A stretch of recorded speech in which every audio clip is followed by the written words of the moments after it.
É isso aí, Sérgio Braga. Agora nós vamos falar de um assunto muito importante. A gente vai falar de mercado de commodities com Maurício Bellinello.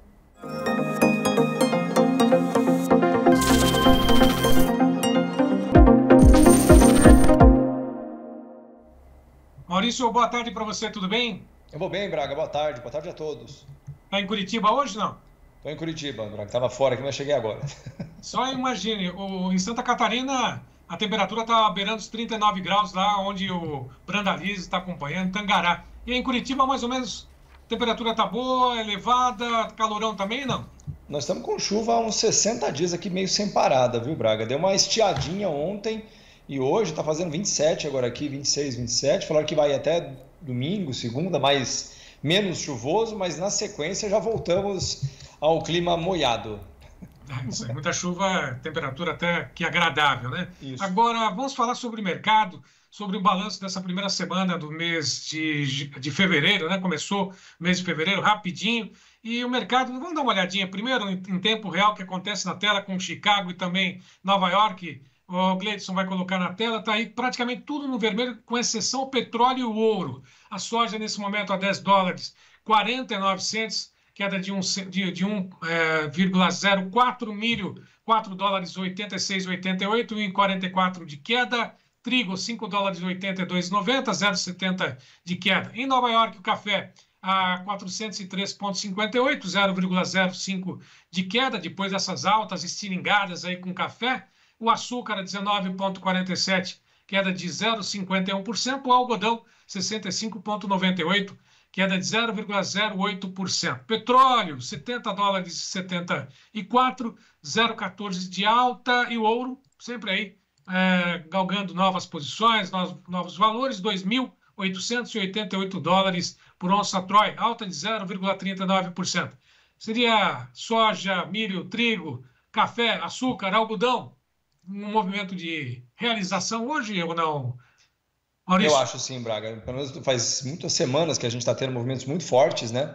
Principalmente nas grandes commodities, soja, milho e trigo. Então, depois de uma alta relevante em todas elas, né? O trigo veio de 5,20 para 5,90, quase 6. O milho em Chicago, provavelmente a alta mais forte de todas, né? Ele veio de 4,10, foi bater quase 5 dólares. O que é uma alta grande, e a soja veio da faixa ali de 9,40 a 9,50 e lambeu os 11 dólares, né? Então, depois de altas muito relevantes, né, Braga? É sexta-feira também, né? A China ainda está meio, não exatamente de volta ao mercado, né? Termina acho que nesse final de semana, de fato, o feriado, ainda que essa semana já tenham tido presença de chineses no mercado, mas nesse sentido, a gente tem hoje um dia de realizações, até porque na semana que vem, se eu não me engano, no dia 12, a gente tem o relatório do USDA, né? O relatório de fevereiro, que aí sim vai dar informações muito mais completas sobre a safra do Hemisfério Sul, Brasil, Argentina e Paraguai principalmente, né? E aí a gente vai ter o direcionamento final em direção às nossas duas safras, né? Milho verão e milho e soja, a nossa soja, né? Então assim,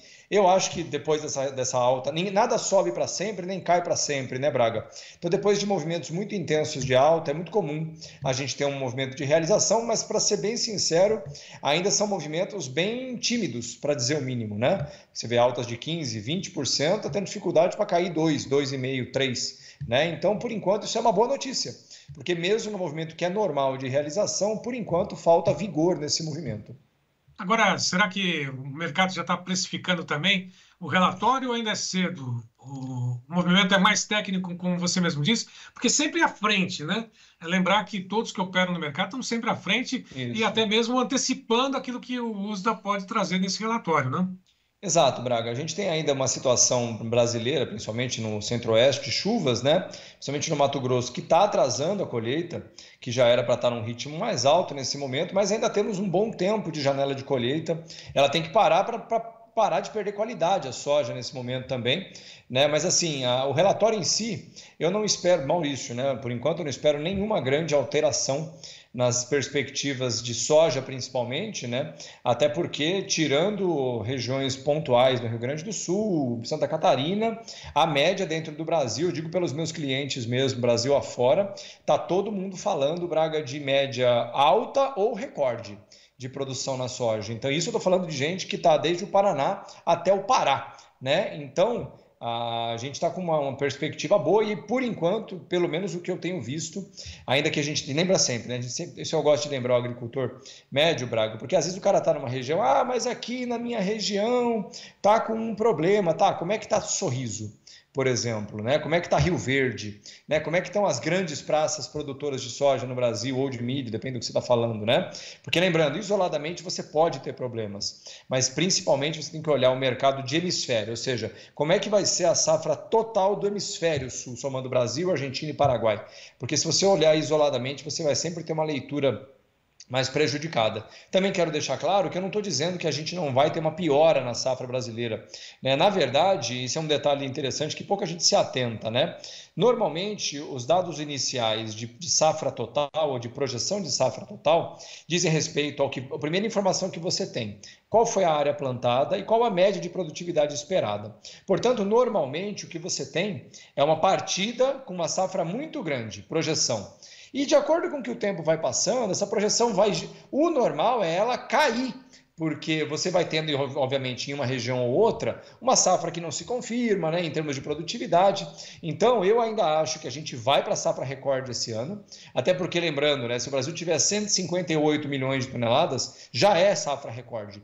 Né? Então, mas é que não vai ser 170, tá? Também não acho que vai ser 170, mas safra recorde já seria abaixo de 160, 158, 157 já é safra recorde. E essa é uma outra informação. Eu quero falar safra recorde, tem gente que já fica contando com 180, 170.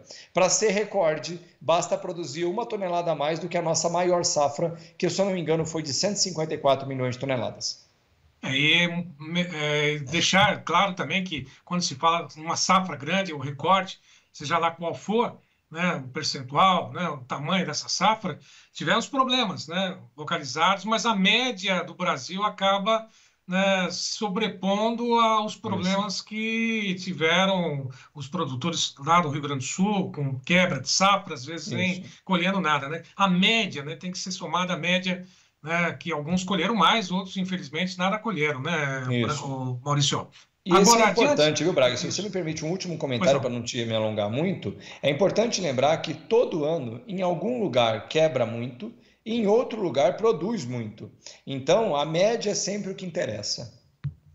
Essa gangorra também, né, não só no clima, mas também na média de produção, a produtividade em várias regiões aqui do Brasil. Diante desse fato, observando Chicago hoje, né, depois daquela destilingada, por exemplo, que o mercado acompanhou altas aí, vem acompanhando, precificando valores acima dos 10,50 para a soja, por exemplo. O que o produtor pode fazer? Dá para montar uma estratégia ou já passou esse momento? Não, Braga, a gente ainda está no caso do bushel, né, da soja, a gente está no meio do que a gente chama de sazonalidade de alta, que ela vai na média dos últimos 60 anos até o final de maio, né? Eu, Maurício, já falei aqui algumas vezes que para mim os 11 dólares meio perto, de novo, né, ele fala, não é o 11 redondo, né? 11,05, 10,95, alguma coisa assim, é um número que já me deixa muito confortável, sendo bem sincero, né? Porque já tem gente falando dos 12 e tudo mais, eu não vejo soja a 12 dólares esse ano no Brasil, nem na safra brasileira, nem na safra dos Estados Unidos, né? Porque a safra americana também, até segunda ordem, vem grande, né? Então, eu já acho que o agricultor médio deveria já começar a olhar, especialmente para a soja que vai ser colhida mais cedo, porque o Brasil tem soja sendo colhida desde a virada do ano e nós vamos colher até junho em algumas regiões. Então a safra brasileira ela é muito grande, né, de norte a sul. Então você que está colhendo já para janeiro, fevereiro, março aqui, eu provavelmente já começaria a tentar cercar esse preço aí, porque de novo, né, Braga, pode não ser o seu sonho dos 12, 13, sei lá quanto é que você imaginava, mas também gosto de lembrar que a questão de poucas semanas atrás, a gente estava falando de soja a 9,50. Então, se você tinha soja de 9,50, agora você tem perto de 11, né, 10,80, como a gente chegou, do meu ponto de vista, $1,30, e detalhe, não é só do meu ponto de vista, né? $1,30 dá um bom dinheiro por saca, viu, Braga? Só para poder finalizar contigo, café. Disparou, deu uma estilingada, o mercado tem acompanhado preços recordes, acima de 4 dólares por libra-peso em Nova York, Londres, agora 5.575 dólares, tem um movimento de realização. Esse movimento, lógico, permanece ou não, isso é uma outra questão, né? Você não tem bola de cristal para isso, mas a expectativa com relação ao mercado de que a oferta continue mais contida diante daquilo que há de demanda no mercado internacional. Tá, o produtor, cafeicultor, o que ele pode fazer diante dessa situação? Esperar melhores, maiores preços para aquilo que ele tem de melhor nesse momento, que é o produto, o café? Então, Braga, eu não tenho, até que falei algumas vezes com o João sobre isso, com o meu amigo Bruno Labes, inclusive, que está aqui sempre, né? Eu não vejo nenhum cenário na minha frente aqui que vai trazer o café para baixo de novo, no sentido de uma forma relevante. O café ele está em sazonalidade de alta agora, porque nós estamos em entre safra, né? Não tem safra de café. Agora ela vai chegar ali em junho, julho, agosto, setembro, né? Dependendo da região que colhe. Então, até lá, nós não temos café novo no Brasil, não temos mesmo.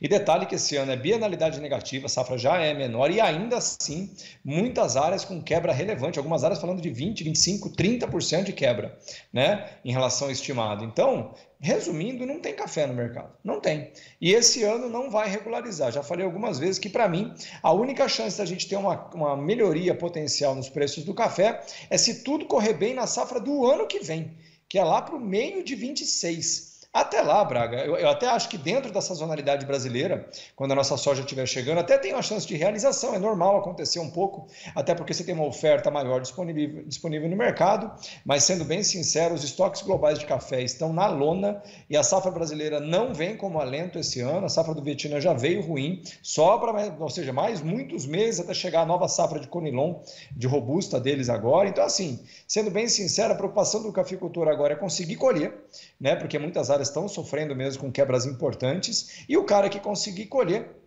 realmente esse ano vai ter um preço bom, vai ter margens boas, ainda que mesmo com quebra, o custo de produção é mais alto, né? Porque o custo de produção total ele é X. Se você produz menos sacas, o custo ele é rateado em menos sacas também. Então, o custo de produção subiu, o custo de mão de obra esse ano, principalmente de catadores de café, né, de catação, está subindo pra caramba por causa do preço também em muitas áreas. Então é isso, mas esse ano, para quem colher, provavelmente vai ser um dos melhores anos da história, o Braga. Tá certo. Bom, segunda-feira mais detalhes, mais informações. Desejo um ótimo fim de semana para você, para a família, né? E semana que vem, segunda-feira, a gente bate mais um papo aí, fazendo um balanço do que acontece no mercado. Obrigado, Maurício. Eu que agradeço, Braga. Tenham todos um ótimo final de semana. Igualmente para você.